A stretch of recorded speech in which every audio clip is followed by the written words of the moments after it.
asiento.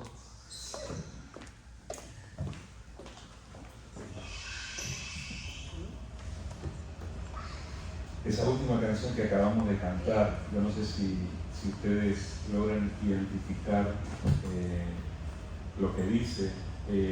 Quien canta la canción le está pidiendo a Dios que haga una especie de paseo, una especie de introducción al lugar donde habita la propia presencia de Dios, conforme está revelado en el Antiguo Testamento.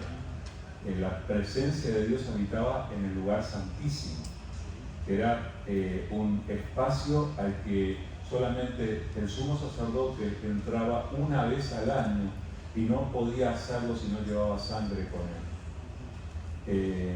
Y esa visita a la presencia de Dios es lo que le pedimos nosotros cuando cantamos esta canción y cuando le decimos que nos lleve al lugar santísimo, que es donde habita su presencia. Y en el lugar santísimo, o sea, en la presencia de Dios, realmente ocurren cosas especiales, maravillosas. Nosotros hemos sido llamados a estar con el Señor. O sea, nosotros estamos aquí porque de alguna manera nosotros hemos creído en Jesús. Nosotros hemos sido tocados de alguna manera por la presencia, por la gracia del Señor. Y bueno, sabemos que Dios está obrando en nosotros. Y como decíamos al presentar algunas de las canciones, el Señor ha hecho y está haciendo cosas especiales en nuestra vida que van más allá de lo que nosotros somos capaces de manejar, de entender, de controlar. Lo que te estoy diciendo es que si tú creíste en Jesús, hay cosas que están pasando en tu vida. Hay cosas que están cambiando en ti. No es solo que cambiaste de posición política y en vez de votar a aquel candidato ibas a votar a este otro, que es Jesús. No. Cuando creemos en Jesús, lo que la palabra dice es que hay cosas que empiezan a cambiar profundamente en nuestro interior, en todo nuestro ser. Y a eso es a lo que apuntamos. Ahora, el reino de Dios no es de los que aflojan en el camino. El reino de Dios no es de los que toman a Jesús por un tiempo y lo adoptan en su vida, sino de los que permanecen, de los que se quedan, de los que creen en Jesús y lo siguen hasta que Él venga a buscarnos. Ahora, eso que les estoy diciendo no es fácil. Yo conocí a Jesús cuando tenía 15 años. Hace 2 años. O 3, no me acuerdo bien. Bueno, hace un montón de años. Conocí a Jesús cuando era bastante joven. Eso quiere decir que he caminado con Él varios años, muchos años. A lo largo de estos años de caminar con Jesús, me he dado cuenta de que muchas veces me he cansado, muchas veces he sentido el trajinar de la vida, el peso de la vida, las circunstancias que uno enfrenta, las luchas que se le presentan a uno, y hay ocasiones en que se hace pesado. Pero ¿saben por qué estoy aquí, una vez más, de pie delante de ustedes, testificándoles de Jesús? Porque Él ha sido fiel y Él ha sido bueno para mantenerme en pie. El cristiano, aquel que es discípulo de Jesús, el Hijo de Dios, es una persona que persevera. Y ustedes, mis hermanos, son llamados a perseverar.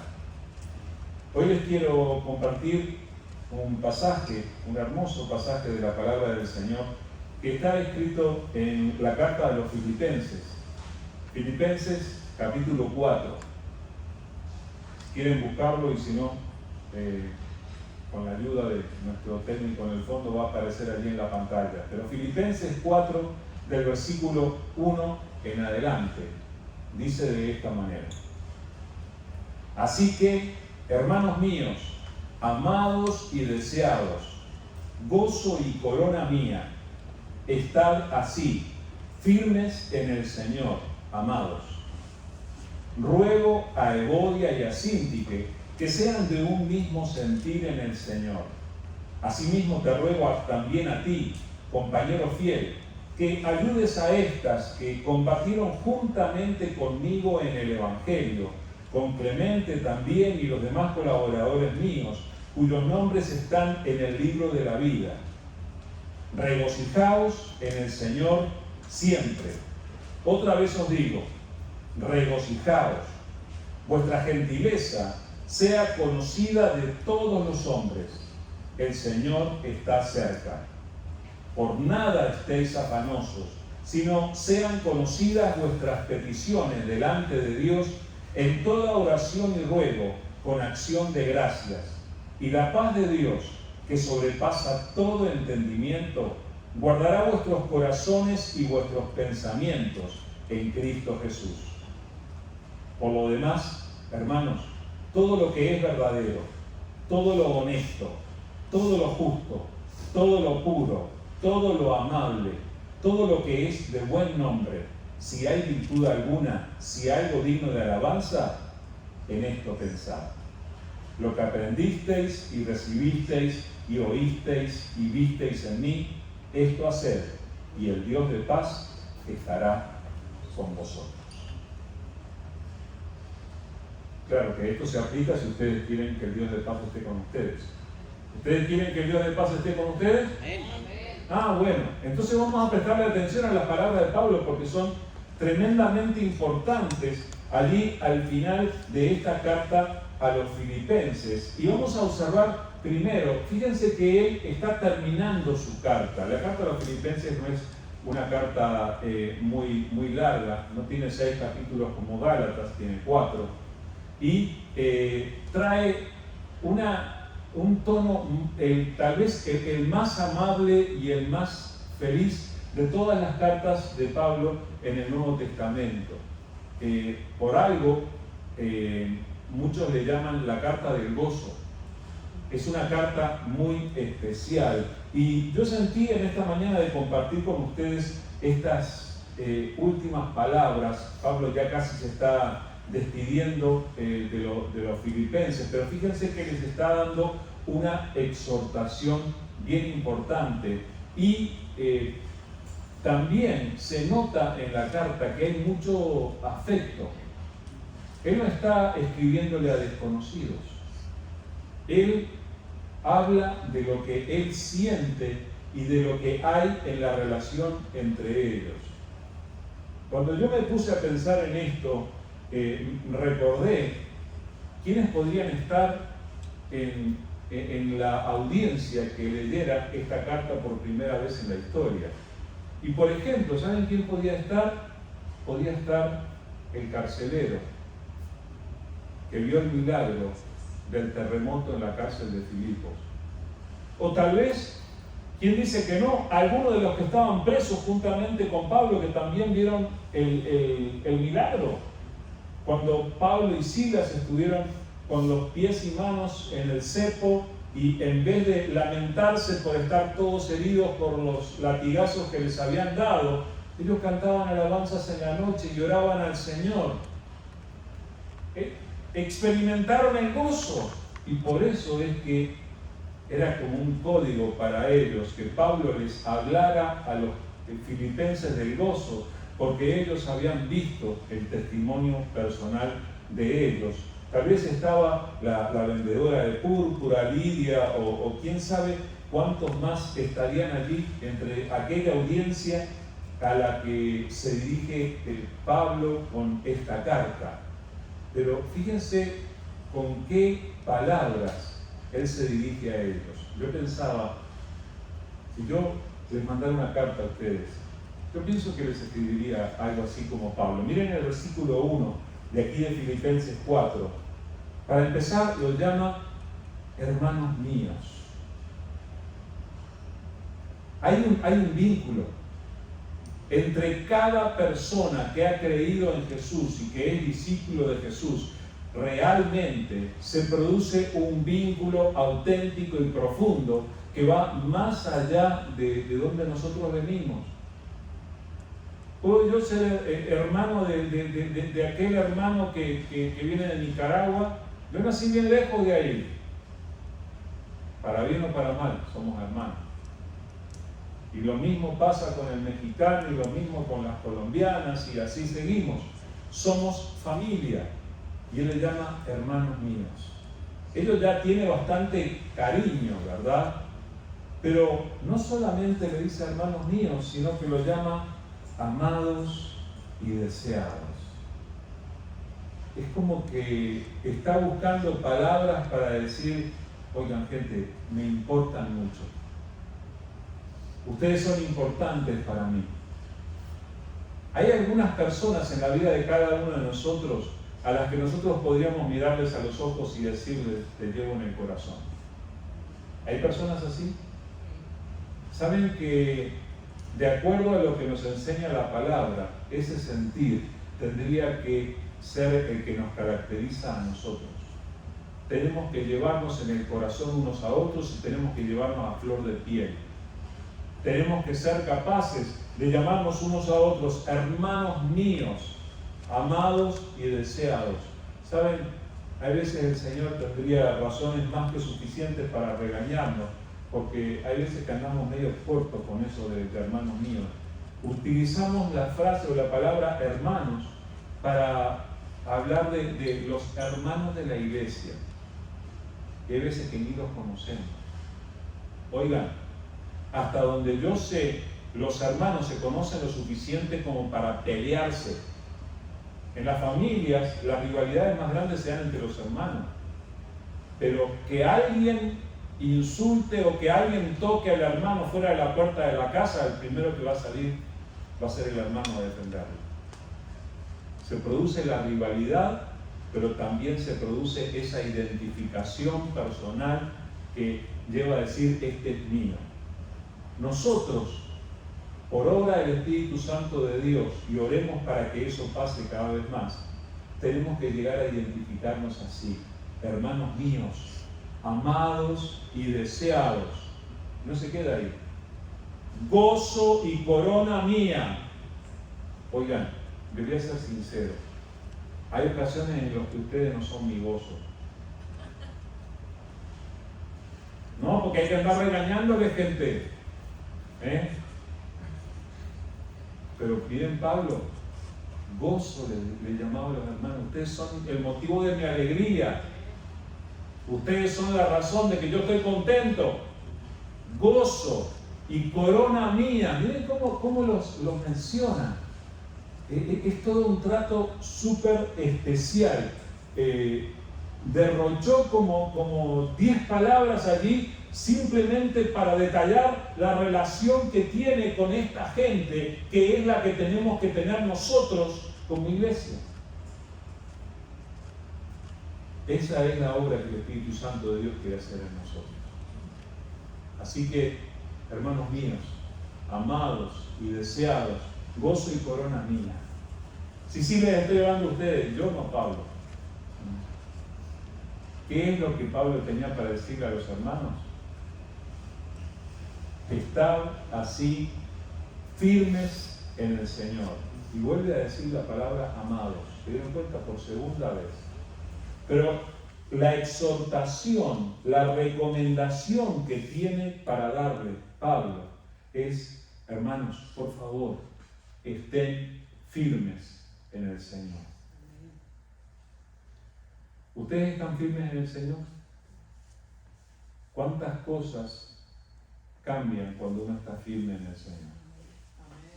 Estar firme en el Señor va a querer decir que apartamos cierto tiempo durante el día, cada día, para hablar con Él. Algunos de nosotros le hablamos más al WhatsApp que al Señor. Eso tiene que cambiar. Algunos de nosotros dedicamos más tiempo a leer cosas que encontramos en la internet que a leer la preciosa palabra del Señor, a escuchar la voz de nuestro Dios. Entonces necesitamos hacer que esto de estar firmes en el Señor sea una realidad para nosotros. Escuchen, vivimos en medio de un mundo que se le opone al Señor. Si nosotros no nos proponemos estar firmes en Él, entonces nosotros vamos a ser víctimas de los ataques espirituales a nuestro alrededor y nos va a ir mal. ¿Recuerdan lo que dijo Jesús en Juan 15:5? Él dijo: yo soy la vid, vosotros los pámpanos. El que permanece en mí y yo en él, este lleva mucho fruto, porque separados de mí, nada podéis hacer. El que permanece en mí y yo en él. ¿Saben de qué habla eso? De conexión. Necesitamos estar conectados con Jesús. Los que permanecen conectados con Jesús, de acuerdo a lo que el propio Maestro dijo, son los que verdaderamente llevan frutos. Los que producen en sus vidas un resultado de la obra de Dios. Entonces tenemos que estar atentos a nuestra permanencia, a esto de estar firmes en el Señor, a lo que se refiere el apóstol Pablo. Y Jesús decía directamente: separados de mí ustedes no pueden hacer nada. Ustedes quieren dar buenos frutos en su vida, ustedes quieren tener un buen resultado de su vida, tenemos que comprometernos con el Señor, tener esa conexión con Él, que no nos apartemos, que no nos alejemos, que no nos separemos. Hay días en los que estamos bien cerquita del Señor. ¿Saben especialmente qué días? Cuando estamos en problemas, porque corremos a refugiarnos del Señor. La primera frase que surge en nuestra boca es: ¡ay, Dios mío!, cuando estamos en problemas. Pero luego, cuando las cosas se tranquilizan un poco, nos relajamos y parece que nos olvidamos de fomentar esta permanencia, este contacto en el Señor. Vamos a tener luchas, hermanos. Si no estás experimentando una lucha ahora, yo te digo, la cosa no va a mejorar, vamos a tener luchas. Pero ¿sabes una cosa? Vas a tener que esforzarte por permanecer en el Señor. En Mateo 24:13 el propio Jesús dijo: mas el que persevere hasta el fin, este será salvo. Y se estaba refiriendo a los últimos tiempos, que son los que estamos viviendo nosotros. Y se estaba refiriendo a las luchas que podemos experimentar, que podrían alejarnos del Señor, pero los que permanecen son los que perseveran. Así que Pablo aquí le está exhortando a los hermanos de Filipo y a nosotros, por ende, nos está exhortando a que nosotros estemos firmes en el Señor. Ahora, hay ciertas cosas que ocurren cuando nosotros estamos firmes en el Señor. Hay ciertas cosas que se manifiestan en nuestra vida cuando estamos firmes en Él, y son las que vamos a tratar de ver en las palabras de Pablo. Ahora, miren lo que dicen los versículos 2 y 3, cuando le habla a los hermanos, y decíamos que les conoce personalmente, ¿verdad? Dicen los versículos 2 y 3: ruego a Evodia y a Síntique que sean de un mismo sentir en el Señor. Asimismo te ruego también a ti, compañero fiel, que ayudes a estas que combatieron juntamente conmigo en el Evangelio, con Clemente también y los demás colaboradores míos, cuyos nombres están en el libro de la vida. ¿Se imaginan? Estas cartas no llegaban por mensaje de texto, no tenían teléfonos digitales como tenemos hoy en día. Llegaban en un papiro por mano de un emisario que traía, y entonces decían: el apóstol Pablo nos mandó una carta, vamos a leerla. Pero para leerla se juntaban todos, se reunían a escuchar la lectura de la carta que Pablo había mandado. Venía preciosa la carta, capítulos 1 al 3. Empieza el capítulo 4 y ustedes imagínense, entre el grupo estaban sentadas allá Evodia y allá Síntique. Y en medio del grupo escuchan leer, ruego a Evodia y a Síntique. ¿Se imaginan? Evodia y Síntique hicieron así. Uno se siente puesto en evidencia. Uno siente que llama la atención de los demás, porque además se imaginan, la mencionaron a ella y los que estaban atrás de Evodia y Síntique hicieron así. O sea, ustedes imaginen si en ese momento dijeran, ruego a Manuel y a Daniela. Todos sabemos quiénes son. Y se sentirían puestos en evidencia. En este caso, fíjense que Pablo está refiriéndose, se ve a algo, no menciona cuál ha sido la dificultad, el desencuentro, el problema, pero le dice, ruego a Evodia y a Síntique que sean de un mismo sentir en el Señor.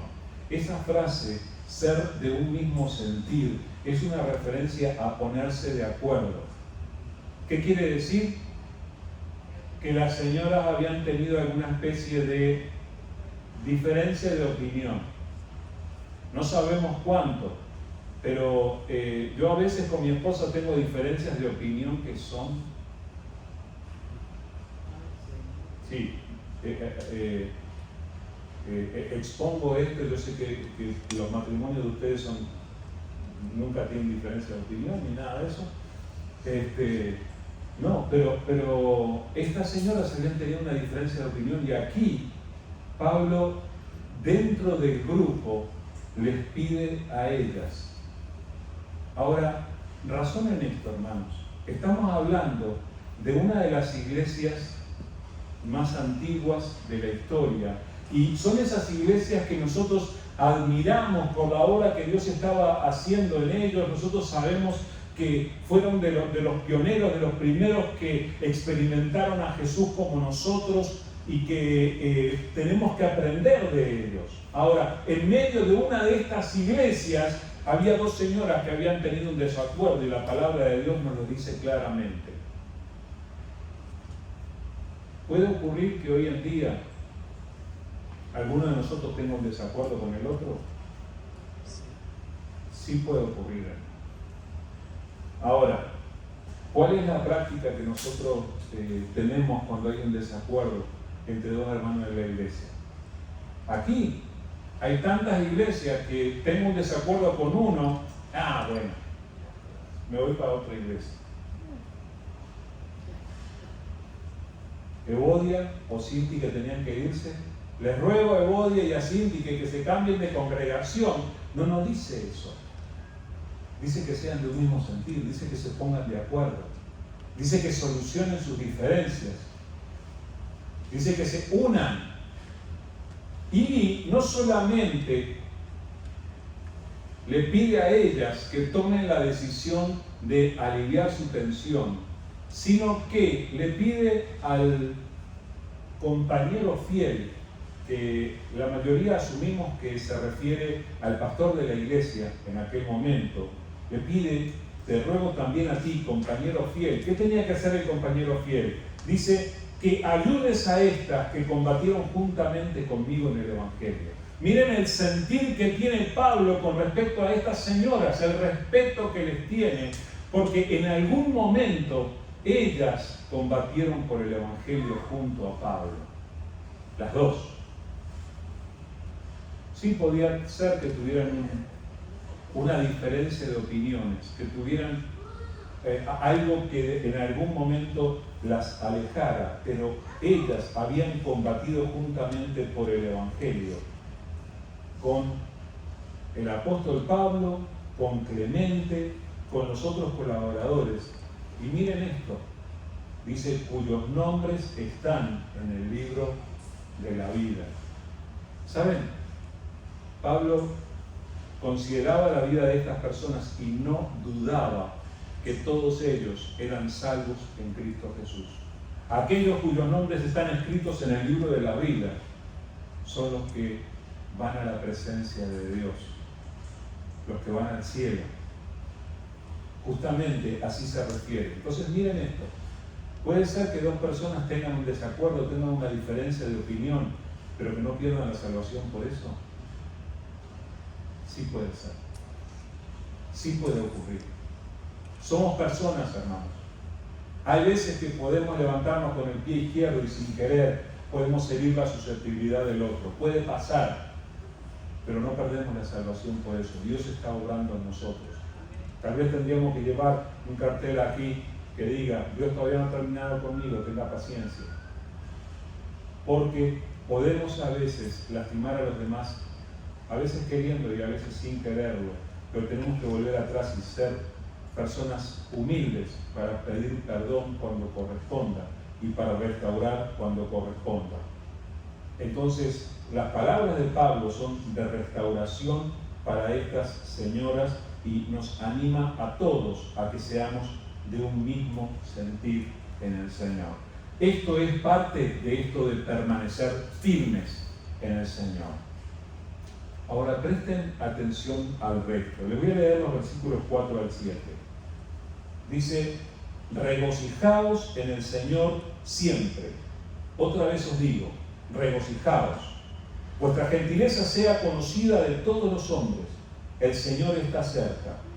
Por nada estéis afanosos, sino sean conocidas vuestras peticiones delante de Dios en toda oración y ruego con acción de gracias. Y la paz de Dios, que sobrepasa todo entendimiento, guardará vuestros corazones y vuestros pensamientos en Cristo Jesús. ¿Saben qué son estos que están allí? Son contenidos que Dios ha puesto en nuestra vida para que nosotros seamos capaces de permanecer firmes en el Señor. Si vamos a permanecer firmes en el Señor, tenemos que buscar esto que viene de Dios y que está obrando en nuestra vida. Y vamos a mirar, acá hay una lista. Primero que nada, ¿qué es lo que tenemos que buscar? El gozo que el Señor puso en nuestra vida. Recién cantamos: el gozo que el Señor ha puesto en mí. ¿Verdad? Cantamos eso. ¿El Señor puso gozo en tu vida? ¿Qué es el gozo? El gozo es una alegría que nos da el Señor, la capacidad de alegrarnos. Ahora, generalmente nosotros consideramos que la alegría es algo que se produce en nuestras vidas cuando algo bueno nos ocurre. Es el producto de las circunstancias. Es el resultado de que las cosas me salgan bien. Regálame $500, voy a estar con una sonrisa así. Y si en lugar de regalarme los $500 pierdo 400, ¿cuál va a ser mi expresión?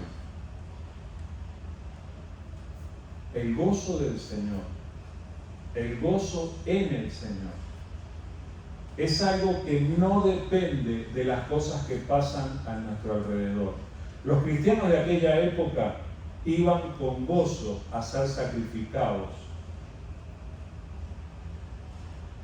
Y nosotros, hay ocasiones en que perdemos el gozo por cosas muchísimo más pequeñas. La palabra aquí, en este pasaje, es regocijaos en el Señor. ¿Cuándo? Siempre. Siempre. Que hoy te regocijes en el Señor. No depende de lo que está pasando. Yo les recuerdo, hermano, la palabra dice que el gozo es fruto del Espíritu Santo. Gálatas 5, 22 y 23 habla de cuál es el fruto del Espíritu Santo y empieza diciendo que es amor, gozo. O sea, Dios pone gozo, pone la capacidad de alegrarse en aquellos que caminan con Jesús, y eso no depende de las cosas que pasen. Podemos tener gozo en medio de las dificultades y se nos da una orden aquí. ¿Ustedes se dieron cuenta? Hay veces que nosotros no le damos la orden. Alégrate. ¿Y cómo me voy a alegrar si me pasa tal? No. El Señor tiene la autoridad para ordenarnos alegrarnos. Porque nosotros podemos elegir alegrarnos porque el fruto del Espíritu Santo de Dios está en nuestra vida. y podemos alegrarnos siempre. Y por si no lo entendemos, Pablo lo dice doble: regocijaos en el Señor siempre. Otra vez os digo, ¿qué les dije? Regocijaos, alégrense, alégrense en el Señor, experimenten el gozo del Señor. Esa es una de las características de lo que tenemos que experimentar para permanecer en Él. Y luego, qué interesante que en la lista de Pablo lo segundo que pone es la gentileza. ¿Ustedes son personas gentiles, personas amables? ¿Ustedes son buenos en el trato con sus semejantes? Tenemos que enseñarle esto a los niños, ¿verdad? Tenemos que buscar tener un trato con los semejantes que les haga bien. Dice, vuestra gentileza sea conocida de tu mamá y de tu hermana y tu esposa. No, de todos los hombres. El Señor está cerca. Esta es una característica que se nos pide que nosotros manifestemos, no solo con los hermanos en la iglesia, no solo con la familia de la iglesia, sino que gentileza la tengamos con cada persona con la que tratamos. Ahora, hablando en cuanto al significado completo, real de la palabra que se menciona allí, es una palabra que tiene que ver con la tolerancia, con la paciencia, en cierta manera, con las demás personas. Hay personas que podrían tener la capacidad de quitarnos la paciencia, dentro de la iglesia y fuera de la iglesia. Pero nosotros tenemos que ejercitar esta capacidad de ser tolerantes y de tener un buen trato con nuestros semejantes y hacerlo con todos. Eso puede hacer la diferencia en la vida de muchas personas. Así que, hermanos, vuestra gentileza sea conocida de todos los hombres. Y Pablo agrega, el Señor está cerca. Cuando dice el Señor está cerca, es una referencia a que él, cuando estaba escribiendo esta carta, más o menos en el año 50 de nuestra era, fíjense que estamos hablando unos 2000 años atrás, él ya sentía que la venida del Señor estaba próxima.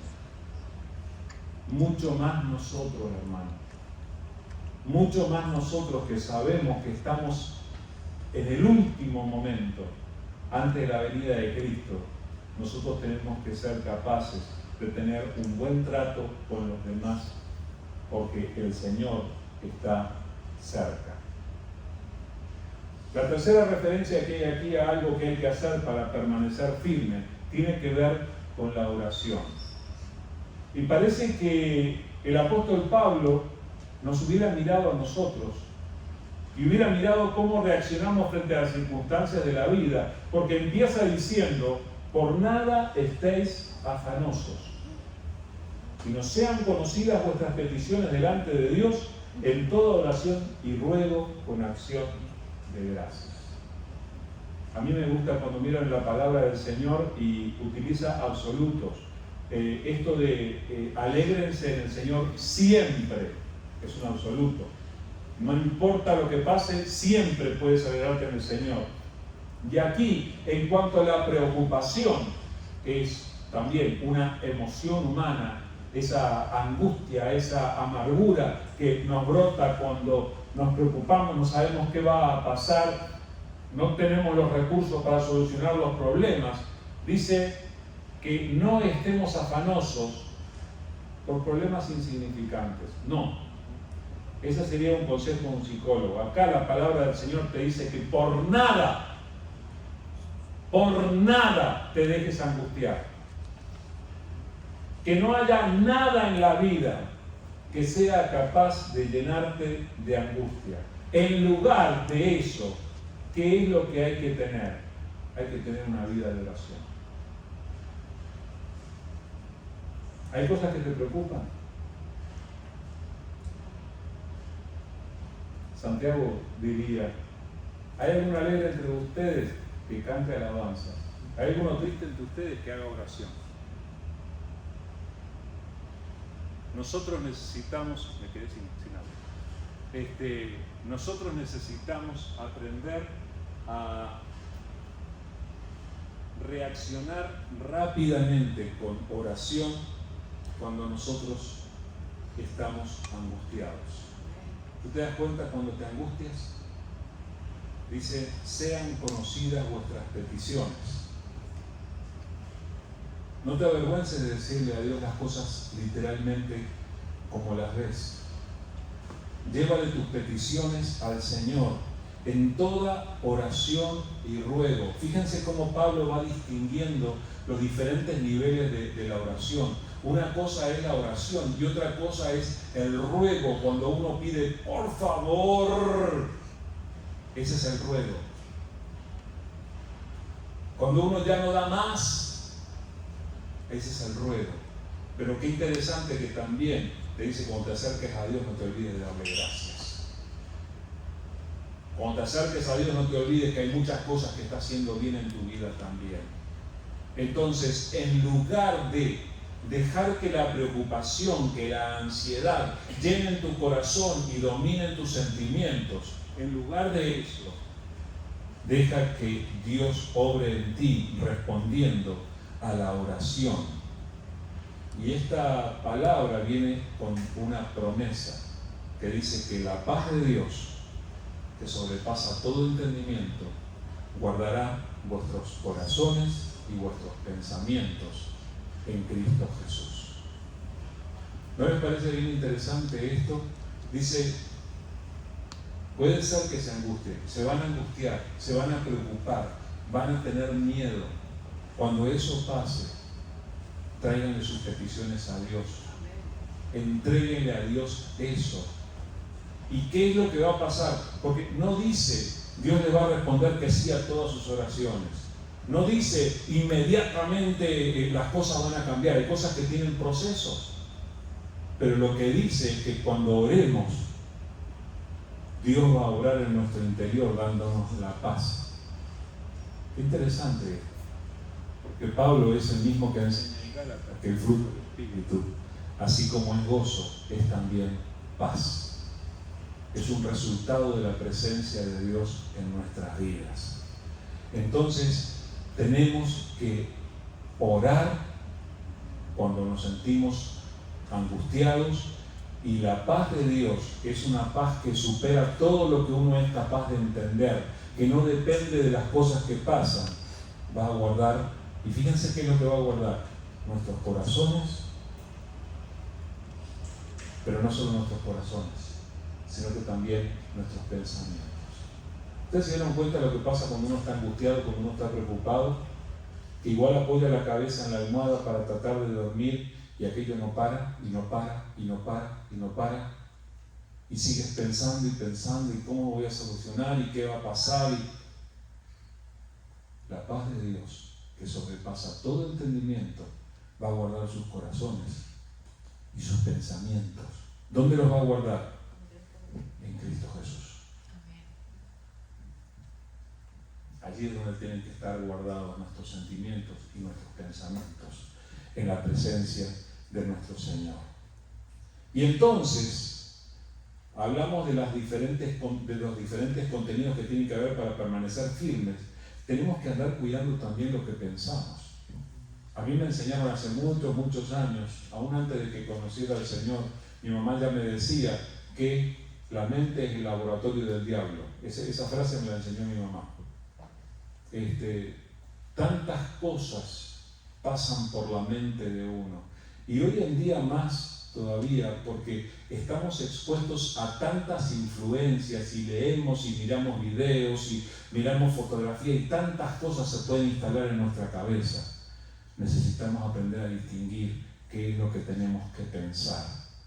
El versículo 8 dice: por lo demás, hermanos, todo lo que es verdadero, todo lo honesto, todo lo justo, todo lo puro, todo lo amable, todo lo que es de buen nombre, si hay virtud alguna, si hay algo digno de alabanza, en eso pensar.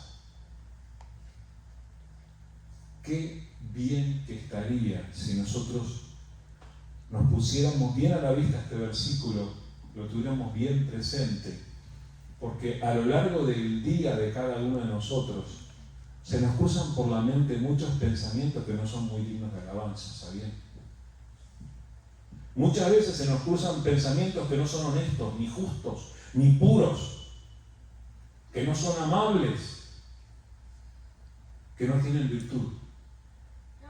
Y aquí Pablo nos está exhortando, lleno del Espíritu, de que nosotros cuidemos, filtremos los pensamientos. Hay muchas cosas que dependen de lo que pasa aquí en nuestra mente.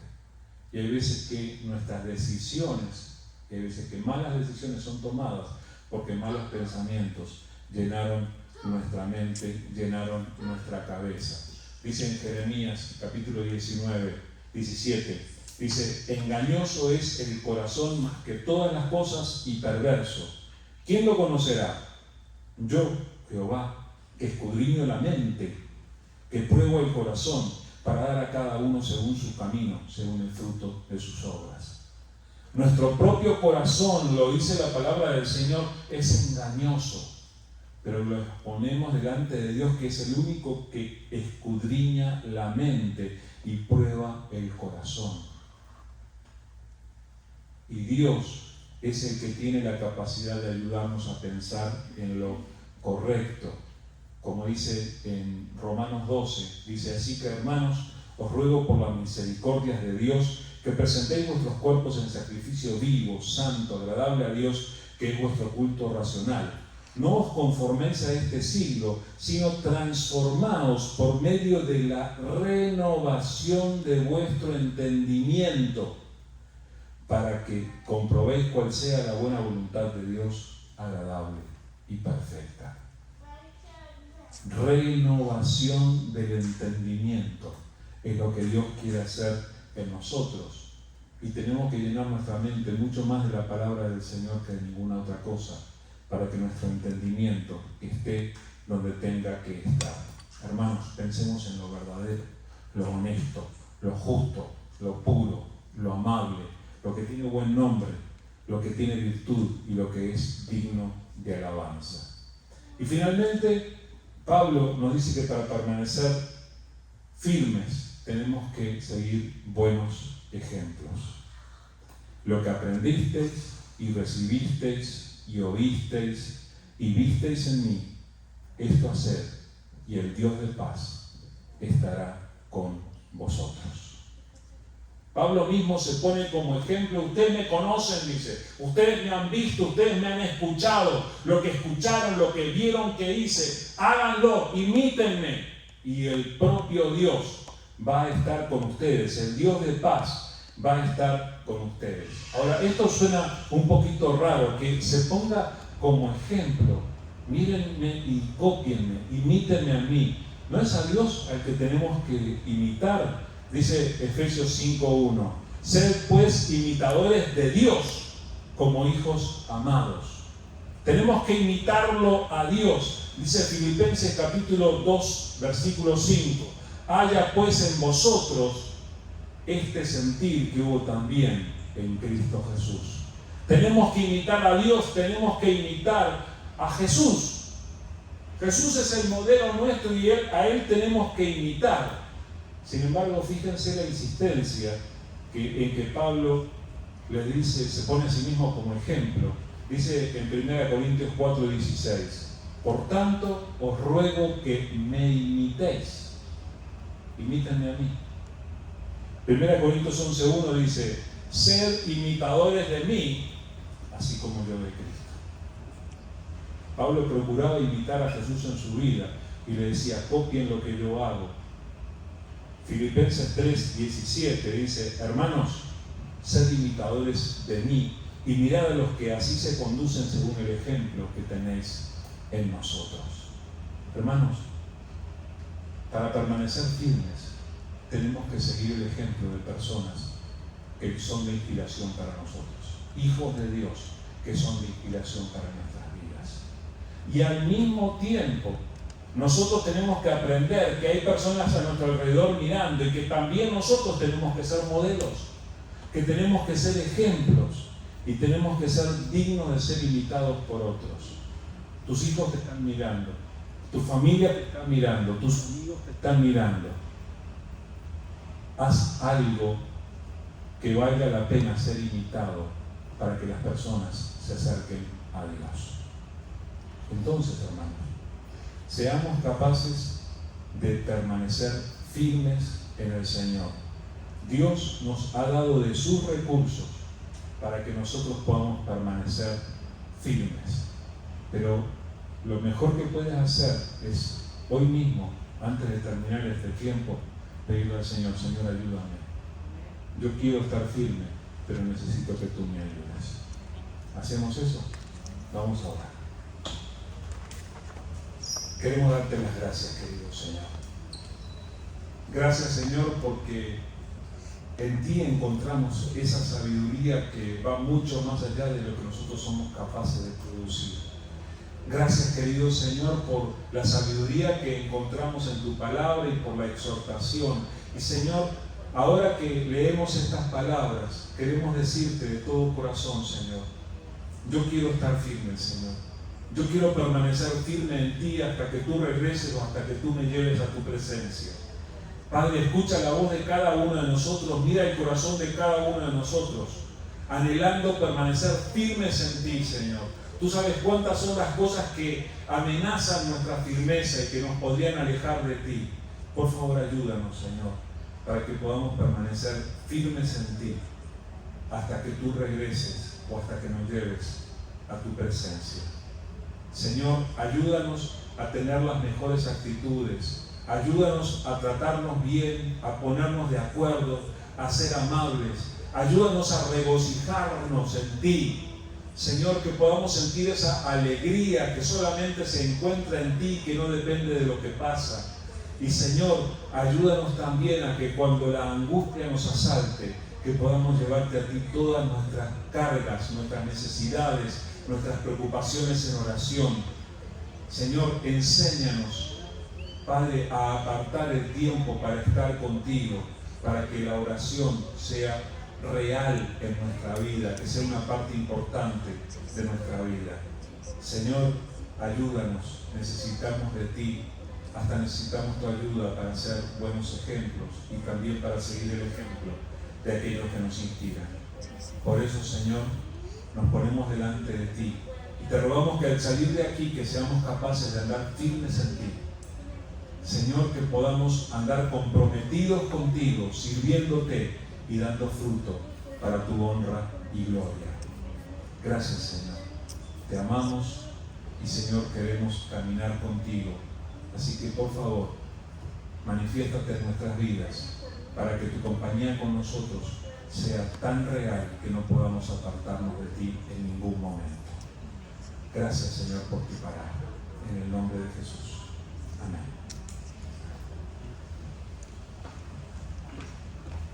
¿Cuál es el número de la dispensa?